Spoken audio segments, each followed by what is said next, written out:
First time ஒருத்தன் short film பண்றதுக்கு அவனுக்கு என்னெல்லாம் வந்து ஸ்ட்ரகிள்ஸ் இருக்கும். வீட்ல சப்போர்ட் பண்ண மாட்டாங்க. அடுத்த டீம் இல்லாம இருக்கும். டீம் அதுக்கான சோர்ஸ் இல்ல, கேமரா இருக்காது, எக்யூப்மெண்ட்ஸ் இருக்காது, எல்லாம் வந்ததுக்கப்புறம் கதை இருக்குது. அதெல்லாம் பார்ட் ஆஃப் த ப்ராசஸ். அதை விட்டுருங்க. எண்ட் ஆஃப் த டே வந்துட்டு காசு இருக்காது. ஃபினான்ஷியல் சப்போர்ட் மெயின் விஷயம் அதுதான். காசு இருக்காது. எப்போ உங்களுக்கு மூவி இன்ட்ரெஸ்ட் வருதோ அப்போலேருந்து சின்ன அமௌண்ட் உங்களால் எப்பப்பெல்லாம் முடியுதோ அப்பப்போ ஒரு அமௌண்ட் சேர்த்து வச்சே வாங்க.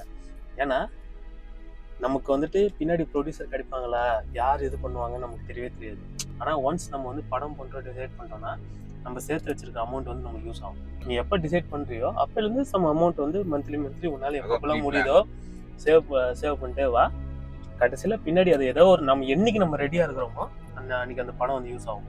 அது வரைக்கும் நம்ம ப்ராசஸை லேர்ன் பண்ணிகிட்டே இருக்கோம். அந்த ப்ராசஸை லேர்ன் பண்ணுறது தான் நம்ம இப்போ ஷார்ட் ஃபிலிம் பண்ணுறது, ஒரு சீன் எடுக்கிறது, இல்லை இந்த மாதிரி டிஸ்கஷன் வைக்கிறது, இது எல்லாமே அந்த part of the process. Money is a goal. ஆமாம்.